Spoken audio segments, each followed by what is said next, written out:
안녕하세요. 오늘도 서연살롱을 찾아주셔서 감사합니다. 결혼 21년 차 여성이에요. 살면서 돈 때문에 굴욕 한번 안 당해본 사람 없을 거예요. 특히 형편이 어려운 사람은 돈에 자존심 갉아먹히는 게 일상이죠. 저 역시 그랬어요. 그래도 내 새끼만큼은 그런 대접 받지 않고 살게 하려고 죽어라 노력해 서울대에 진학시켰네요. 학벌이 인생을 좌우하는 건 아니지만 조금 덜 고생하고 살기는 하잖아요. 그래서 악처에 지독한 엄마 소리까지 자처에 들어가며 아들 공부시켰습니다. 다행히 아들놈이 속이 깊어서 이런 엄마 마음 알아준 덕분에 좋은 결실을 맺을 수 있었어요. 그런데 이런 경사스러운 때에 찬물을 끼얹는 일이 있었어요. 제 아들 대학 진학을 막으려는 인간의 더러운 짓 때문이었죠. 남이면 말도 안 해요. 어떻게 고무라는 인간이 그럴 수 있는지 정말 이해가 안 간다니까요. 다른 건 몰라도 내 새끼 인생에 흠집 내려는 걸 엄마인 제가 어떻게 참을 수가 있겠어요. 그래서 온유할 서리빨 내리듯 독을 쓰고 달려들었죠. 내 목숨과도 같은 아들의 인생을 돈 몇 푼에 날로 먹으려고 한 인간 같지 않은 제 신우의 만행을 폭로하고자 이렇게 사연을 보냅니다. 저는 집안 형편 때문에 남들 다 가는 인문계 고등학교도 포기한 채 상고에 다녀야 했어요. 성적이 꽤 좋았던 탓에 담임선생님은 저희 부모님까지 불러 인문계 진학을 독려했지만 공부보다는 먹고 사는 게 중요했던 탓에 선생님의 노력에도 불구하고 상고 진학을 하게 됐어요.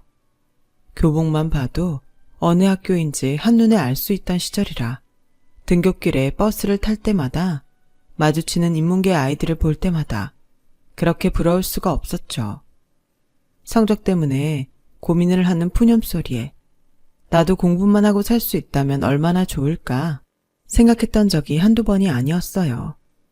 나중에 결혼하면 내 자식만큼은 돈 걱정 않고 공부에만 전념할 수 있도록 해주겠다 다짐하곤 했죠.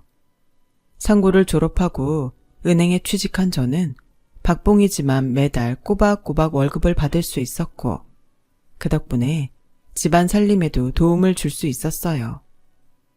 제 위로 오빠와 아래로 여동생이 있었는데 동생이 고등학교를 졸업하고 취직을 한 순간부터는 온 가족 모두 돈벌이를 하게 돼서 전보다 살림이 많이 나아질 수 있었죠. 그때부터는 결혼 자금을 모으기 위해 조금씩 적금도 들 수 있었어요. 그렇게 성실하게 하루하루 살아가던 어느 날 저희 은행에 새 지점장님이 발령받아 오셨어요. 그분은 요즘 말로 치면 흑수저 출신의 비주류 지점장이었어요. 상고를 나와 은행에 취직한 이후 야간대학을 졸업하고 대학원까지 나온 분이었거든요. 학연 지연으로 줄이 나눠져 있는 직장 내에서 그 어디에도 속하지 못하는 분이었지만 실력 하나만큼은 뛰어나서 지점장까지 된 분이었죠. 지점장님은 취임하던 날 저희 지점 전 직원 앞에서 이런 말씀을 하셨어요. 만약 지금 자신의 처지가 만족스럽지 않다면 변화를 위해 뭐든 시도하세요. 퇴근 후에 방송통신대를 다녀도 좋고 컴퓨터를 배워도 좋고 하다못해 수학 공식을 외워도 좋습니다. 그 작은 시도가 먼 훗날 여러분의 인생을 변화시켜 줄 테니까요. 그 후로 한동안 그 말이 머릿속에서 지워지지 않았어요. 집안 형편 때문에 학업을 이어가지 못한 것에 대해 죽을 때까지 신세한탄만 하면서 인생을 허비하고 싶지 않다는 생각이 들었거든요. 그래서 공부를 해야겠다는 생각을 하게 되었어요. 그래서 방통대 경영학과에 입학했어요. 굳이 학교에 가지 않아도 집에서 수업을 들을 수 있으니 저처럼 직장 생활을 하는 사람들한테는 이보다 좋은 수업이 없었죠. 거기다 학비도 대학 등록금과 비교도 안 될 정도로 저렴해서 제 힘으로 감당할 수 있는 정도였고요. 방송통신대라는 이름답게 대부분 방송 수업을 하지만 간혹 대면 수업이 있는 경우도 있었어요. 시험은 늘 직접 가서 봐야 했죠. 과에 따라 과 특성상 과제로 성적을 대체하기도 하고 실습을 많이 하는 과도 있었고요. 그런 특별한 과를 제외하곤 대부분 혼자 집에서 받을 수 있는 수업이다 보니 중도에 포기하는 사람들이 많았어요. 저 역시 몇 번의 고비가 있었지만 배움에 대한 욕구가 강했던 탓에 졸업장을 손에 넣을 수 있었죠. 비록 남들이 알아주는 대학은 아니었지만 그래도 내게 대학 졸업장이 있다는 사실만으로도 왠지 자신감이 붙더군요. 당시 제가 다니던 은행에는 금융 관련 학과를 나온 대졸 직원들이 꽤 있었는데 고졸 출신 창고 직원을 깔보는 분위기가 만연했어요. 정작 큰 실수는 자기들이 더하면서 창구 직원이 작은 실수라도 하나 하면 가방끈이 짧아서 그런다는 둥 온갖 모욕적인 말들을 쏟아냈어요. 그날도 저보다 나이 어린 대졸 대리가 이제 막 고등학교를 졸업하고 입사한 여직원한테 막말을 퍼붓고 있었어요. 상황을 듣자 하니 자신이 실수한 걸 덮으려고 창구 직원한테 덤탱이를 씌우는 거더라고요. 아직 은행 업무가 생소했던 여직원은 자기 잘못이 아닌데도 눈물이 그렁그렁한 눈으로 연신 죄송하다고 사과를 하고 있었어요. 그 모습을 보니 화가 치밀더군요. 그래서 참다 못해 끼어들고 말았어요. 이번 일은 민정씨 잘못은 아닌 것 같은데요. 고객님께서 거래 해지를 하겠다고 하신 건 대리님한테 상담받은 투자 상품에 투자금 손실을 입었기 때문이잖아요. 그런데 그걸 왜 창구 직원 탓을 해요? 상담하실 때 투자금 손실 위험에 대해 제대로 고지하신 거 맞아요? 오늘도 보니까 그 부분은 빼고 설명하시는 것 같은데요. 아니 내가 언제? 이 여자 아주 웃기는 사람이네? 이봐, 고작 창고에서 계산기나 두드리는 주제에 어디 건방지게 남의 영업 방식에 태클을 걸어. 이봐, 이주영 씨, 대기 금융상품에 대해 뭘 안다고 까불어요? 설마 같은 은행에 다닌다고? 나랑 같은 급이라고 착각하는 모양인데 난 대졸, 그쪽은 고졸이야. 학위도 없는 주제에 어디서 까불어? 누가 그래요? 내가 학위가 없다고? 저요, 경영학이 있어요. 비록 방송통신대긴 하지만 경영학 관련 강의도 이수했고 학위도 받았다고요. 그리고 지금 이 상황이 학위랑 무슨 상관이죠?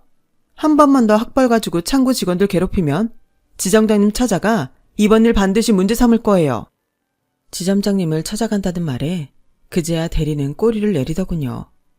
그날 이후 은행에는 제가 방통대를 졸업한 사실이 알려졌고 저를 보는 사람들의 시선도 달라졌어요. 방통대 학위를 땄다고 제 인생이 달라진 건 아니었지만 자기 개발을 하는 사람이란 인식 때문에 다들 저를 좋게 봐주는 것 같았어요. 그리고 얼마 뒤 과장님이 저를 불러 선을 보지 않겠냐고 묻더군요. 친구 동생인데 건설회사에 다녀. 사람도 괜찮고 성실해서 주영씨랑 잘 어울릴 것 같더라고. 부담 갖지 말고 한번 만나나 봐. 그렇게 저는 생애 첫 선을 보게 되었고 그날 선자리에 나온 남자는 이후 제 남편이 되었어요. 딱히 눈에 띄는 외모는 아니었지만 과장님 말대로 사람은 괜찮더군요. 위로 형이 하나 있고 3살 아래 여동생이 하나 있었어요. 제 여동생이랑 동갑이네요. 제 동생은 저랑 달라서 사리에 밝은 편이라 주식 투자로 그 나이에 벌써 자기 집까지 가지고 있어요. 요즘 다들 힘들다고 난리던데 제 동생은 오히려 돈을 벌었으니 말 다 했죠. 주영씨도 은행원이니 그런 쪽엔 밝으시겠어요. 사람 나름이겠죠. 저도 주식이나 투자 쪽엔 문외한이에요. 그보다 건설 쪽은 요즘 힘들다던데 괜찮으세요? 다행히 저희 회사는 자금력도 있고 재정이 탄탄해서 끄떡 없습니다. 특히나 건설 쪽에 타격이 컸던 때라 걱정을 했는데 남편 회사는 그래도 잘 버티는 것 같았어요. 하지만 시련이 어디 예고하고 닥치나요? 눈앞에 맞닥뜨리고서야 알게 되는 거죠. 그날 서로에게 호감을 느낀 우리는 얼마간 연애를 하다가 이듬해 봄에 결혼식을 올렸어요. 직장 생활을 하며 착실히 모아둔 덕에 결혼 자금은 부모님 도움 없이 제 힘으로 감당할 수 있었죠.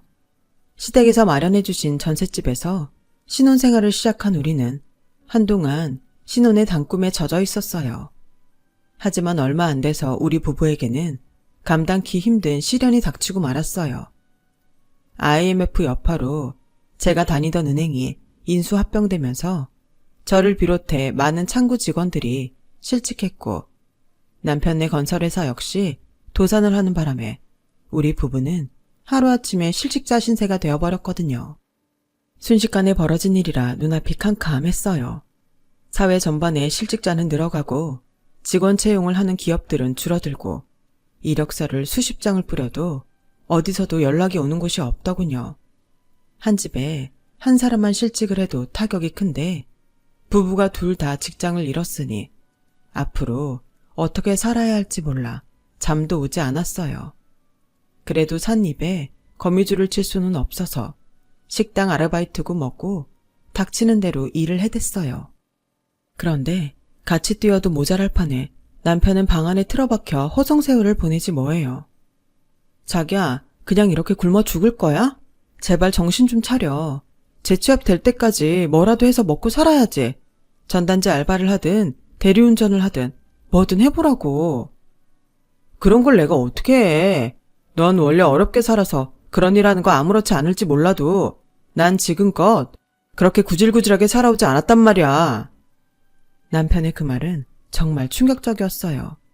물론 저희 시댁이 중산층 가정이라 먹고 사는데 어려움이 없었던 건 사실이지만 남편이 이런 식으로 저희 친정과 비교를 할 줄은 정말 몰랐거든요. 위기가 닥쳤을 때 그 사람의 본심을 알 수 있다고 그간 남편은 속으로 저와 제 친정을 깔보고 있었던 게 분명했죠. 남편도 자기가 실수했다는 걸 느꼈는지 이내 사과를 하더군요. 미안. 방금 한 말은 내가 실수한 것 같아. 상황이 답답해서 그냥 해본 소리니까 못 들은 걸로 해줘. 하지만 그럴 수는 없었어요. 남편의 본심을 알아버린 이상 저는 전처럼 남편을 대하기 힘들었으니까요. 이후 남편은 부동산 경매로 재미를 보고 있던 시누이를 따라다니며 그 일을 돕게 되었어요. 동생한테 수고비를 받아 살게 된 거죠. 한창 헐값에 나온 집들이 많았던 터라 자금을 손에 쥐고 있던 시누이는 쉽게 재산을 늘려갔어요. 옆에서 여동생이 쉽게 돈 버는 걸 지켜본 남편은 자기도 부동산 경매에 본격적으로 뛰어들고 싶어 했지만 자금도 없었을 뿐더러 무엇보다 남편한테는 그런 재주가 없었어요. 하루는 보다 못한 시누이가 찾아와 남편한테 그러더군요. 오빠는 경매 체질이 아니야. 대신 내 집들 리모델링해서 새놓고 관리하는 건 어때? 건설회사 출신인데 그 정도는 충분히 할 수 있잖아? 대신 매달 월세에서 30%씩 떼줄게. 해볼래? 남편은 30%란 말에 마땅치 않아 하는 눈치였지만 지난 몇 달 동안 제대로 수입이 없었던 터라 울며 겨자 먹기로 하기로 했어요. 우리 부부는 전보다 일하는 시간은 많고 벌어들이는 수입은 적었지만 그래도 어떻게든 생활은 하게 되었죠. 그때까지만 해도 그 일이 일시적인 일이라고 생각했었는데 시간이 흘러도 남편의 재취업은 쉽지 않았어요. 당시엔 저희 부부처럼 재취업을 하려는 경력자들이 차고 넘쳤으니까요. 결국 남편은 지금까지도 여동생 밑에서 원룸 오피스텔 건물 등을 관리하며 월급을 받아 살아오고 있었어요. 저는 그 후 몇 년 뒤 온라인 쇼핑몰을 시작한 중학교 동창 회사에서 격리 일을 하게 되었고요. 둘 다 다시 일을 하면서 조금씩 생활이 안정돼 갔고 무엇보다 그동안 미뤄왔던 임신도 하게 되었어요. 우리 부부는 임신 사실을 알리려고 시댁을 찾았는데 글쎄 시누이가 저희보다 한 발 앞서 폭탄 선언을 하고 있지 뭐예요. 애 아빠랑은 이미 헤어졌고 뱃속의 아이는 낳을 거야. 아 미친년. 애비 없는 애를 낳아서 뭘 하겠다고 그래. 정신 빠진 소리 그만하고 엄마랑 병원부터 가자. 더 늦어지면 그땐 손도 못 써. 싫어. 나 이 애 꼭 낳을 거야. 난 돈도 있고 애 아빠 없이도 애기랑 둘이서 충분히 살 수 있다고. 그러니까 나보고 수술하라고 하지 마. 우리 애기가 듣는단 말이야.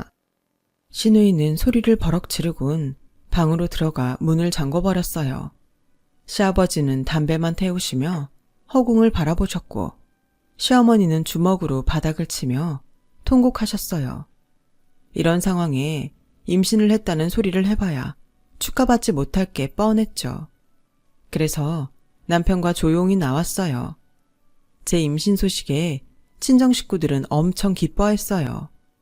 그동안 저희 부부 상황을 아는 터라 말들은 안 했지만 내심 임신 소식을 기다렸던 것 같더라고요. 비록 반쪽짜리 축하였지만 그래도 그날만큼은 들떠서 보냈던 것 같아요. 시댁에는 며칠 뒤 전화로 임신 소식을 전했더니 시어머니는 잘 됐다고 하시면서도 당신 딸 생각에 한숨을 푹 쉬시더군요. 내가 몇 마디 했더니 기집애가 짐 싸들고 집을 나갔지 뭐니. 집도 많은 애니 그중에 한 군데 들어가 살 모양인가 보더라. 그래서 말인데 네가 종종 들여다봐주지 않으련? 내가 가면 고놈의 기집애가 또 바락바락 대들고 소리칠 게 뻔하잖니. 홀몸도 아닌데 힘들게 하는 것도 그렇고 하니까 나 대신 네가 들여다봐줘. 밥은 잘 챙겨 먹었는지도 좀 보고 틈틈이 냉장고도 좀 채워주고 점점 배부르면 힘들 테니 가는 김에 청소도 좀 해주고 와라. 내가 부탁 좀 하마. 부탁을 하는 건 좋은데 저도 임산부란 사실을 까맣게 잊으신 것 같았어요. 그러지 않고서야 임산부 며느리한테 임신한 딸 뒷바라지를 부탁하다니요. 그땐 정말 서운하더라고요. 이래서 시어머니는 역시 시어머니란 생각을 하게 됐어요. 같은 해 2달 차이로 아들을 출산한 저와 시누이는 그날 이후부터 자식 경쟁을 하며 살게 되었어요. 나이가 같으니 뭐를 하든 제 아들과 시누이 아들은 비교가 됐거든요. 하지만 출발선부터가 다른데 어떻게 공정한 경쟁이 되겠어요. 돈 많은 시누이는 아이가 유치원에 들어가기도 전에 이미 선생을 붙여 한글을 떼게 하고 피아노에 영어까지 개인 교습을 시켰어요. 반면에 제 아들은 7살 때 유치원에 들어가서야 한글을 배우기 시작했죠. 어디 그뿐인가요? 유치원도 돈 있는 사람들이 보내는 유치원은 역시 다르더라고요. 시누이 아들이 다니던 유치원은 이제 겨우 한글 뗄 나이의 애들한테 원어민 선생님이 영어로 가르치는 영어 유치원이었거든요. 그게 가능할까 싶었는데 콩알만한 애들이 저보다 영어를 잘하는 거예요. 거기다 발음은 또 어찌나 좋은지 돈이 좋기는 좋더라고요. 시누이가 돈을 앞세워 자식한테 양질의 교육을 퍼붓는 걸 보면서 저는 한없이 작아졌어요. 저희 집은 고작 애 유치원비랑 태권도 학원비 되는 것도 쩔쩔 매는 형편이었으니까요. 마음 같아서는 저도 영어 유치원도 보내고 싶고 피아노, 바이올린, 미술까지 다 시키고 싶었어요. 부모들 중에 안 그런 사람이 누가 있겠어요? 그놈의 돈이 웬수지. 시누이가 뿌린 돈의 위력은 학년이 올라갈수록 더욱 빛을 발했어요. 중학교를 졸업한 저희 아들과 조카는 고등학교 진학을 앞두고 또다시 그 차이를 실감할 수 있었거든요. 초등학교 때부터 아이를 외고에 보낼 생각을 하고 있던 시누이는 과목마다 과외 선생을 붙여가며 외고 준비를 했어요. 그리고 시누이 바람대로 조카는 명문 외고에 진학하게 되었죠. 제 아들도 조카 못지않게 공부를 잘했던 터라 내신 외고 진학을 꿈꿨지만 아들 녀석이 특목고 시험을 코앞에 두고 돌연 포기하는 바람에 외고 진학은 수포로 돌아갔어요. 나중에서야 아들이 그러는데 외고 등록금이 비싸다는 걸 알고는 포기할 수밖에 없었다네요. 그 말을 듣는데 어찌나 가슴이 찢어지던지 부모 잘못 만난 탓에 어린 게 마음고생을 했구나 생각하니 미안해서 아무 말도 못하겠더라고요. 하지만 돈만으로 인생이 결정된다면 누가 노력을 하고 살겠어요? 외고에 들어간 조카가 내신 때문에 스트레스를 받는 동안 제 아들은 묵묵히 수능 시험 준비를 했어요. 돈 때문에 개별 과목마다 과외를 붙여줄 수는 없었지만 발품을 팔아 저희 동네에서 나름 유명한 강사진이 포진한 학원에 아들을 등록시켰어요. 우리 부부 월급만으론 학원비를 감당하기 힘들어서 저는 퇴근 후 김밥 천국에 나가 알바를 뛰며 아들 뒷바라지에 나섰어요. 밤이 되면 손과 발이 퉁퉁 부어선 잠꼬대도 끙끙 앓으며 했을 정도였죠. 그러자 남편이 여동생한테 돈 좀 빌려보겠다고 하는 거예요. 그런데 돈 앞에선 형제도 없더군요. 오빠, 제발 정신 좀 차려. 뱁새가 황새 쫓아가다가 가랑이 찢어져. 과기고 외고 애들도 들어가기 힘든 서울대를 고작 변두리 인문계 나온 애가 갈 수 있을 것 같아? 괜히 대도 않는 애 서울대 보내겠다고 희망 고문하지 말고 그냥 인서울대학에 만족하고 살아. 서울에 있으면 서울대란만 몰라? 옆에서 듣고 있자니 도저히 참을 수가 없었어요. 그래서 전화기를 뺏어 들고 한바탕 지랄을 해댔죠. 어머 고모, 누가 대도 않는 애라는 거예요. 우리 준이 고등학교 들어와서 지금까지 전교 1등 놓친 적 한 번도 없는 애예요. 우리가 고모처럼 그렇게 우리 애한테 돈 쳐발라줬으면 우리 준이 외고가 아니라 과기고도 갔을 애라고요. 지금 학원에서도 준이 정도면 서울대 노려볼만 하다고 다들 그래요. 고모가 입시 전문가도 아니면서 왜 내 아들 입시에 감나라 배나라 참견하는 건데요? 그깟 돈 안 빌려줘도 돼요. 우리의 학원비는 내 힘으로도 충분히 감당할 수 있으니까요. 폭풍같이 쏟아내고는 전화를 끊었어요. 전화를 끊고 나서도 분이 풀리지 않아서 한참이나 씩씩댔네요. 남편도 자기 동생의 말에 기분이 상했는지 한참이나 집 앞을 서성이다 들어오더라고요. 오기가 나서라도 남한테 내 자식 학원비는 손 벌리지 말자 결심한 저는 잠을 줄여가며 일을 해댔어요. 남편도 그런 제게 자극을 받았는지 대리운전까지 하며 돈을 보태더군요. 그렇게 내 인생 최고의 전투를 준비하듯 혼신의 힘을 다한 우리는 합격자 발표를 앞두고 있었어요. 그리고 드디어 기다리고 기다리던 서울대 합격자가 발표됐죠. 합격을 축하합니다. 홈페이지에 뜬 합격 문구를 보자 누가 먼저랄 것도 없이 우리 세 식구는 서로 얼싸안았어요. 너무 기뻐서 심장이 터질 것 같더군요. 그간의 고생이 합격이라는 단어 앞에 처음부터 없었던 것이냐 싹 사라져버리는 기분이었어요. 남은 건 승자의 여유뿐이었죠. 내 아들이 서울대에 합격하자 그제야 조카의 합격 여부가 궁금해졌어요. 하지만 본인이 먼저 합격 소식을 알리기 전에 합격 여부를 묻는 건 수험생 부모로서 할 짓이 아니잖아요. 그래서 제 아들 합격 소식도 알릴 겸 시댁에 전화를 걸었어요. 손자의 합격 소식에 시부모님도 저희만큼이나 기뻐하시더군요. 저 어머님, 혹시 아가씨한테 연락 없었어요? 합격자 발표 난 지 몇 시간이나 지났는데 왜 연락이 없을까요? 그러게 말이다. 혹시 안 된 거 아니니? 순간 그러면 안 되는 걸 알면서도 가슴속에서 약간의 희열이 느껴졌어요. 그 후로도 신우이한텐 연락이 없었고 저희도 먼저 전화를 하지는 않았어요. 연락이 없다는 건 떨어졌다는 뜻이니까 배려해줘야겠다 생각했거든요. 비록 신우이가 얄밉기는 해도 같이 고생한 전우니까요. 이제 남은 문제는 등록금 해결이었죠. 입학금에 등록금 포함해 타 대학보다 학비가 월등히 싼 서울대라지만 저희 같은 서민한테는 그 정도 돈도 부담일 수밖에 없었거든요. 게다가 제 월급날이 말일이라서 등록 마감일에 맞추느라 친구한테 월급을 2주 먼저 주면 안 되겠느냐고 부탁을 해야 했어요. 다행히 친구가 그렇게 해줘서 안심하고 집에 돌아왔는데 글쎄 남편이 어두운 표정으로 있지 뭐예요.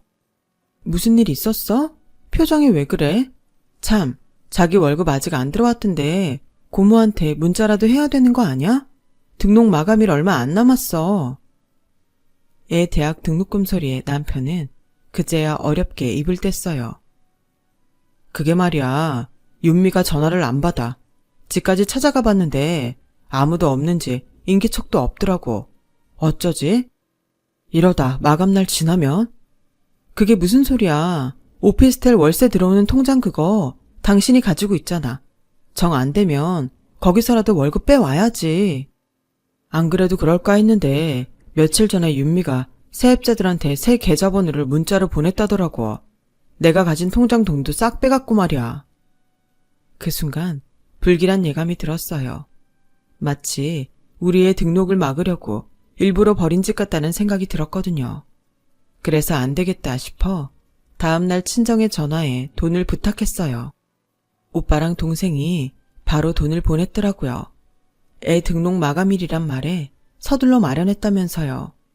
그렇게 돈을 마련해서 입학 등록을 하려는데 신우이가 전화를 했더군요.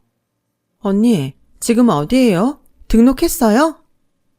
막 하려던 참이라고 했더니 다짜고짜 그 전에 잠깐 만나자고 그러더라고요.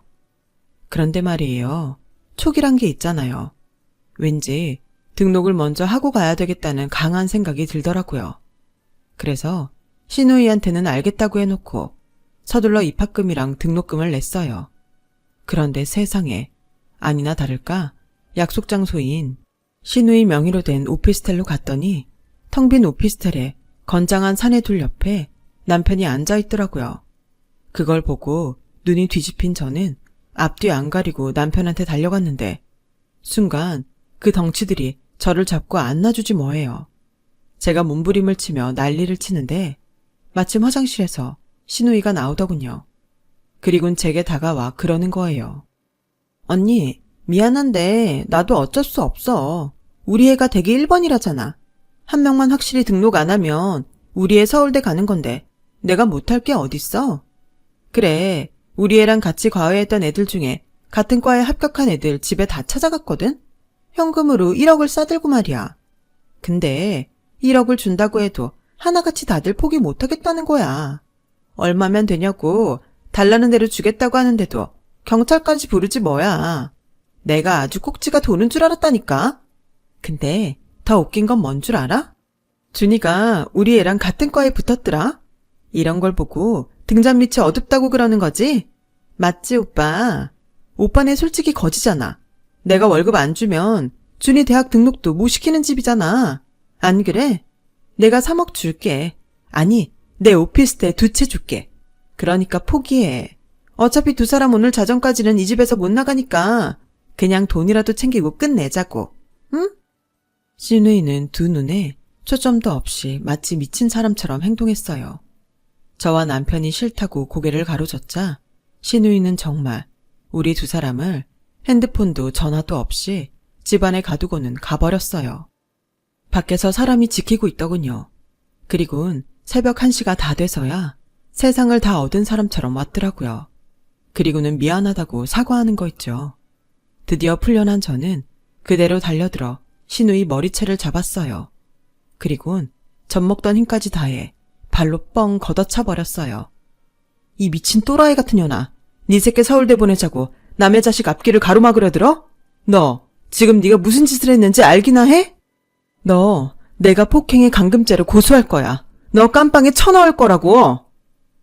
언니, 알겠으니까 진정해. 내가 내 죄는 달게 받을 테니까 제발 입 좀 닥치라고. 등록 마감일 지났으니까 약속했던 내 오피스텔 언니한테 줄게. 형사 고발을 하든 뭘 하든 다 해. 대신 우리 애 대학 등록한 다음에. 그 정도는 해줄 수 있잖아? 가족인데. 뭐? 가족? 이런 미친년이 다 있어. 야, 네 입에서 가족이란 말이 나오니? 세상에 누가 가족한테 이런 짓을 해. 그리고 마감일 지났다고 네 아들이 추가 합격될 거라고 누가 그러니? 네 아들이 무슨 수로 등록을 하냐고. 서울대에서도 제일 인기 있는 과인데 설마 티오가 날 거라고 생각하니? 어머, 혹시 우리의 자리 뺏었다고 착각하는 건 아니지? 내가 바보니? 네가 등록하지 말고 오란다고 내 자식 대학 등록도 미루고 널 만나러 오게? 정신 차려. 우리 애 진작에 등록했으니까 우리가 네 돈 아니면 내 새끼 대학도 못 보낼 줄 알았니? 세상엔 지 새끼밖에 모르는 너 같은 쓰레기도 있지만 조카 대학 보낸다고 적금까지 깨서주는 사람들도 있어. 넌 그깟 돈으로 사람을 대하니까 그런 사람을 얻기 힘들겠지만 말이야. 안 됐지만 네 아들 서울대 가기는 그른 것 같다. 더군다나 엄마가 친족 폭행, 감금에 협박으로 쇠고랑 찰 텐데 멘탈 흔들려서 어떻게 공부가 되겠니? 이게 다 삐뚤어진 자식 사랑으로 자식 인생까지 망친 내 탓이니까 평생 속죄하며 살아. 그 말에 신우이는 온몸의 기운이 쫙 빠진 사람처럼 스르륵 미끄러져 바닥에 주저앉았어요. 그 사이에 저는 남편과 거길 빠져나왔죠. 남편은 자기 동생이 이런 일까지 벌일 줄은 몰랐다며 허탈한 표정으로 울더라고요. 결국 신우이는 제 신고를 받고 온 경찰서 내 끌려갔고 얼마 뒤 저희 부부 외에 다른 학부형들한테도 돈을 빌미로 등록 포기를 종용했던 게 탄로나서 구치소에 수감됐어요. 그리고 현재 재판이 진행 중이고요. 그 일이 있은 후 남편은 신우이와 손절하고 배달 일을 시작했어요. 이번 일을 통해 이제야 정신이 든 것 같다면서 앞으로는 요행을 바라지 않겠다고 하더군요. 재판이 시작되면 법정에 불려다니느라 피곤해지겠지만 전 끝까지 선처하지 않을 생각이에요. 시댁에도 저한테 용서를 강요하지 말라고 똑똑히 말씀드렸어요. 돈이 많던 적던 죄 지은 사람은 반드시 그 죄에 상응하는 벌을 받아야 내 아이들이 살아갈 이 세상이 조금은 깨끗해지지 않을까 생각하거든요. 그래야 자식 앞에서 부모로서 덜 부끄러울 것 같아요. 앞으로도 열심히 인생 살아가 보겠습니다. 지금까지 제 사연을 들어주셔서 정말 감사합니다. 가정에 건강과 행복이 가득하시길 바랍니다. 여러분, 사연 댓글에 응원과 현명한 조언 부탁드려요. 좋아요와 구독은 저에게 큰 힘이 됩니다. 오늘도 좋은 일 가득하세요.